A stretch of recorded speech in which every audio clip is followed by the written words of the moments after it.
हम 18-19 किलोमीटर चले थे, आज 14 तो उस हिसाब से आज का और मैं एक चीज भी नोटिस कर रहा था कि जैसे जैसे हम चीज वहां से निकले सबसे जल्दी सी हो रही थी तो एक तो आप सबका बहुत बहुत धन्यवाद। मैं आपको ना, मेरी बेटी ने ये जो सोशल मीडिया है इसमें कुछ लोगों ने जिनको हम नहीं जानते कौन है मैसेज लिख के भेजे। मैं आपको पढ़ा रहा हूँ, सिर्फ मैं पढ़ के बता रहा हूँ, अंग्रेजी में उसका हिंदी में तर्जुमा कर देता हूँ। हेलो सर, नमस्ते, मेरा नाम है ध्रुव चौहान और मैं यमुनानगर से हूँ और मैं इस समय BA LLB की पढ़ाई जामिया मिलिया इस्लामिया से कर रहा हूँ और वहाँ पे मैं NSUI का वाइस प्रेसिडेंट हूँ।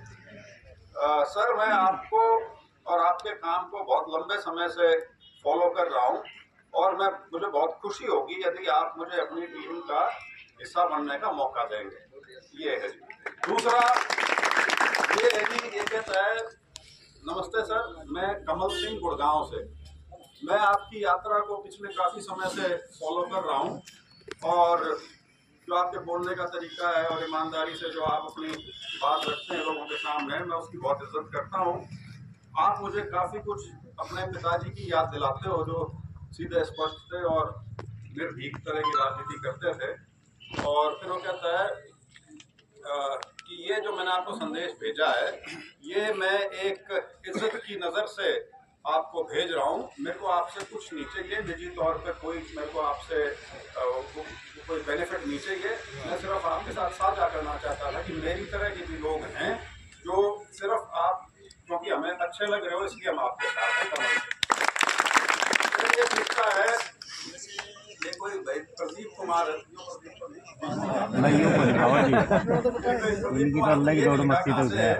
ये लिखता है, बड़े भाई आप बहुत सही कर रहे हो, आप करते रहो, आपको बहुत बहुत शुभकामनाएं हमारी तरफ से। और एक ये लिखता है, ये भाई है कोई महेंद्रगढ़ से, संजय कोका, ये लिखता है, नमस्कार नेताजी। मैं संजय कोका, महेंद्रगढ़, हरियाणा। जब आप यात्रा लेकर महेंद्रगढ़ जिले में पधारें तो मैं आपके कार्यक्रम कराना चाहता हूं। आपका सच्चा सिपाही हूं, धन्यवाद। तो ये मैंने आपको सिर्फ ये बताने के लिए पढ़े हैं, जैसे कल वो 4-5 बच्चे मिले थे रास्ते में, 2-3 बच्चे थे और 3 टीचर्स थे। कोई वास्ता नहीं, हम जानते नहीं, कुछ नहीं, चल रहे थे, रोक के आए और नमस्ते करी, फोटो खिंचाई और गए। और इसी तरह से 4-5 जो ये उदाहरण दिए है, ये इनमें से हम कोई किसी को नहीं जानता, वो मेरे को उस तरह से नहीं जानते, ना मैं उनको जानता। लेकिन इससे आभास यही होता है, जो मैं बार बार अपनी बातों में कहता हूँ कि पिछले 15-20 दिन में ये चीज तो समझ में आई है कि हमारी बात पहुंचने लग रही है लोगों तक, ठीक है, सुनी जा रही है। और उसका शायद एक बहुत बड़ा कारण वो भी है कि अक्टूबर 2024 के बाद एक खाली पड़ गया हरियाणा की राजनीति, ठीक है, लोगों ने सारे बरत के ठंडा चूल्हा बैठे। कल मेरी किसी से बात हो रही थी, रात को फोन आया, तो उनके साथ एक वाइस चांसलर भी बैठे थे, पुराने नाम नहीं लूँगा, तो वैसे थे तो दूसरी पार्टी वाले करा दो बात। उन्होंने कहा कि आप बड़ी अच्छी यात्रा चल रही है और बहुत खुशी है कि कोई इतने एक साधारण मुद्दे को लेके जो जिसमें किसी का कोई राजनीति उस तरह से नहीं है, आप लेके खड़े हो। तो मैंने कहा बीसी साहब, लेकिन बात ये है, हाँ, तो वो बोले कि बहुत लोग हैं जो आपको सुन रहे हैं और आपकी इस यात्रा को फॉलो कर रहे हैं। मैंने ये कहा, मैंने कहा बीसी साहब एक बात बताओ, अगर 2024 अक्टूबर में कांग्रेस जीत गई होती तो बस सुनेगा क्योंकि बात तो ठीक है, ये सुना इसीलिए जा रहा है क्योंकि अब लोग देखने लग रहे हैं कि कुछ नया आए और आप लोगों के भरोसे ही सब कुछ है। यूं ही हम चलते रहेंगे। 2 दिन का ब्रेक है। थोड़ी सी मेरी ये रहेगी कि वैसे तो आप रंग लिए, लेकिन फिर भी इन 2 दिनों में भी 4-5 किलोमीटर अपना चल लियो। कसी कोई बंद होती है 2 किलोमीटर काम होगा, कोई कटाई, हाँ, पानी लाने नाली संभालने के लिए चीज भी है। और अब शादी का सीजन भी पूरा जोर शोर से आ गया, तो वो भी होंगी सबके मेरे ख्याल से रिश्तेदारियों में, घर में, जैसे भी है। बाकी 30 तारीख को पापा मिलेंगे आजाद नगर या गंगवाव साथ साथ ही है, दोनों 500 मीटर का फर्क है। तो 3 दिन का प्रोग्राम है वो, उसको आप कह सकते हो। पहला दिन है तो वो नलवा हल्का, लेकिन वो करीब करीब हिसार ही है, ठीक है। आजाद नगर से शुरू करके फिर कैमरी और मंगाली वहां को खत्म हो जाएगा, ये नलवे का है। 31 तारीख को है हिसार शहर। तो जो हिसार हल्का है वो 2 दिन का नहीं है, वो 1 ही दिन का है। वो एक कोने से निकलेंगे और दूसरे कोने पे हिसार के हम निकल जाएंगे। ये है दूसरा दिन 31 तारीख को। और 1 नवंबर को हमारा बरवाड़ा के देहात का प्रोग्राम है, जिसमें हम मिर्जापुर से शुरू करेंगे और फिर खरड़ अलीपुर है और भी कोई होते गाँव न्याणा। सबसे पहले मिर्जापुर के बाद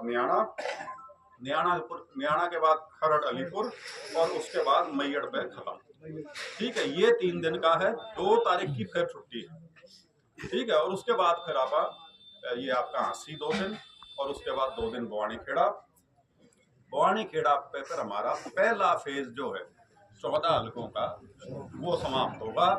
उसके बाद फिर यात्रा जाओगी दूर, अरवा शुरू करेंगे 11 तारीख। तो 30 को फिर मिलते हैं। कुछ फिर वो भी देखेंगे इसमें कि गाड़ियों की किस तरह से व्यवस्था करें, क्योंकि हो सकता है हर दूसरे तीसरे दिन कुछ लोग वापस जाना चाहें, उनको छोड़ाए और दूसरे जो उनकी जगह रिप्लेसमेंट है वो कर ले। वो इंतजाम अगले 2 दिन में देख लेते हैं, टीम वगैरह बना लेंगे, जैसे सबकी जिम्मेवारी लगा देंगे और वो उस हिसाब से रिप्लेसमेंट होती जाएगी। वाणी खेड़े तक तो फिर भी कोई दिक्कत नहीं है। जब दूर जाएंगे, जब जैसे नांगल चौधरी जब चले जाएंगे तो वहाँ से तो भाई सब बसें करेगी फतेह तो बस में 44-45 सवारी हमें सब्जी रोड 44 सवारी थी आज भी कल नहीं, वो पैदल चल रहे हैं। आज तो जिस टाइम मैं पहुंचा गाड़ी तो ले आओ, एक तो गाड़ी में गया देख रहा था कि दिमाग का सारे बस ठीक टाइम पे आवे जी। पैदल यात्रा सारी है। ये गाड़ी ले आवा भाई साहब, यहाँ तो गंभीर गाड़ियां बैठे उतरे रुका 1 मिनट। ये दो कैटेगरी हैं। एक तो जिनको बच्चे कहूँ, युवा लड़के जो हैं, और फिर 2 हमारे फौजी हैं कहाँ गए। एक तो आज आए हुए थे, दूसरे वो जो पानी दिया जिन्होंने शुरू में 8 दिन लगा था, वो 4-5 दिन की छुट्टी लेके गए। तो मेरे ख्याल से 30 तारीख 30 तक की छुट्टी है सर उसकी, 30 तक की है। तो इन सब के लिए जो ये 12-15 हैं, जो सिटी बनाना, लाइन बनवाना, आगे पीछे भाग दौड़, पानी की सेवा। लेकिन किन्नू और बोल दो जी, जो ये लाइन अप करवावे नहीं चाहे तो अपना मतलब 7-8 दिन को बड़े जाए और फिर उनकी मान लो। वो तो अब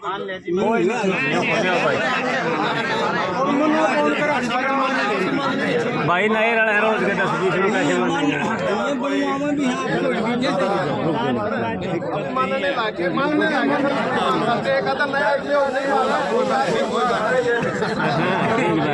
ये तो कुछ चल रहेगा। और मैंने तो एक चीज देखी, जब सड़क आती है तो लाइन अपने आप बन जाए, सारे गजे भरते हो जाएंगे साइड में। बाकी बड़ा खूनबाजी हो जाएगा थोड़ी बहुत होनी भी चाहिए, उसी तो हरा बड़ा खूनबा है। फर्क है, पहले 2 दिन में टोकना भी दिक्कत थी, ठीक है। ये तो न्यून मारे ना आंगली पीछे पे एक 2 मिनट भी लिए तो सारा सौदा सीख जाएंगे जी इतना तो नहीं। तो हमने कोई मिलिट्री वाली ट्रेनिंग नहीं, लेकिन बेसिक अनुशासन जो है बस वो हो जाए।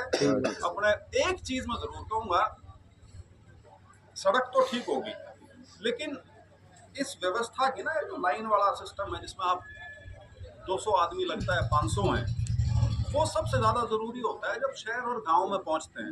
लेकिन हम वहां पहुंचते ही टूटते हैं, शहर में या गांव में घुसते ही सारे फैल जाते हैं। तो जबकि वहां सबसे ज्यादा जरूरी है कि आप उस पूरी गली को या बाजार जो है, आप उसको पूरे को यदि हेर के चलोगे तो उसका प्रभाव एक ज्यादा अच्छा रहता है, बजाय ये कि झुंड में बन के और 20-30 गज में रह जाओ सारे के सारे। तो ये है, ठीक है, हो जाएंगी, कोई ऐसी बड़ी बात नहीं, सीख जाएंगे सारे काम। खुल लिए सबके टांग भी खुल ली। और शुरुआती दौर में दिक्कतें आती हैं, किसी के रेत को काख के नीचे हो जाए, किसी के सांथड़ के नीचे हो जाए, कईयों का जूता काटता है, कईयों को ये गलतफहमी की थी कि जो सैंडल या जूते में मैं चल रहा हूँ वो बड़ा अच्छा है, लेकिन वहाँ अच्छा तो 1 किलोमीटर तक 15-20 चालने पड़े हैं तब फिर वो काटना शुरू करता है। जो पहला दिन जूता पहन चला था ना, पहले 2 दिन वो थे जो पिछले 2 साल से इस्तेमाल कर रहा हूँ, और मेरा यूँ था कि इस तक बढ़ जाता हूँ, जूता ही नहीं लेता। मेरे गुट्ठे के साथ आए दोनों आदमी जो है ना, वो तो सभी की हो रही है। तो ये तो एक ऐसी चीज़ है क्योंकि सफ़र इतना लंबा है, इसमें इस तरह की छोटी मोटी चीज़ तो आती है, और लेकिन ये ज़रूर है कि किसने टोका था, मतलब बड़ी सही बात कही ना, आप नहीं थे, आपसे बड़ी उम्र के थे वो, उन्होंने बोले शुरू के कुछ दिन तो कोड़ा सा डाला करता है, और वो सच्चाई है, क्योंकि मेरे पीठ का थोड़ा है चक्कर, मेरी पीठ जकड़ जाए बैठते टाइम या लेटते टाइम, जैसे पर आपने भी बहुत लंबी मारो तो, लेकिन बहुत बढ़िया निकला है सफर अब तक का। और एक चीज जिसमें हम अब तक मैं ये कहूँगा कि खुशकिस्मत रहे हैं कि कोई चोट नहीं लगी, ठीक है, और कोई बीमार भी नहीं हुआ, तो उस चीज का थोड़ा ख्याल रखो, क्योंकि अब ये सीजन है और ये बड़ी गाड़ियां चलेंगी हर सड़क पे, और ट्रैक्टर ट्रॉली की छोटी सी सड़क भी लग जाएगी ना, वह बहुत है नुकसान करने के लिए। तो सिर्फ ये जो बेचारे आपको व्यवस्थित करने की कोशिश करते रहते हैं, वो अपना प्रयास करते हैं, लेकिन ये हमको भी ध्यान रखना चाहिए कि कम से कम हम अपनी जिम्मेवारी ये कर लें कि सड़क की जो आद है उसके परली तरफ हम बिल्कुल ना हो। और मेरा जो ये जो व्यवस्था बनाने वाले हैं इनसे भी अनुरोध है कि सबसे ज़्यादा खतरे में कम हो, तुम कहीं वो उल्टे भाज रहे हो, सीधे भाज रहे हो, गाड़ी तुम्हारे बिल्कुल बगल में, अब परसों की बात है, ओम सिंह के पाँव पे चढ़ गई थी ऑलमोस्ट, ठीक है, और पता नहीं क्यों मेरे को नहीं समझ में आता है, जो गाड़ियाँ निकलती हैं हॉर्न क्यों नहीं बजा सकती, हॉर्न नहीं बजाते, तू तो सारा दिन भाग करे ना, तो ये जो वॉलंटियर हैं, ये बेशक से जो पीछे से गाड़ी आए तो उसको कह दे भाई तू हॉर्न बजाता निकल जा, क्योंकि कई गाड़ियाँ बहुत तेज निकली है, मैंने आज भी देखा 2-3 गाड़ी तो इतनी तेज निकली है। देखो जी, जब आदमी 10-12 किलोमीटर चल लिया हो ना, उसका पाँव भी बहकना शुरू हो जाता है, राइट लेफ्ट हो जाती है कई बार, और 1 फुट में हो ले काम सारा का। तो ये सावधानी थोड़ी सी हम सब रखें तो ना जी 20 किलोमीटर चल लिया करांगे, पैर पूर किसे के नहीं खराब होंगे।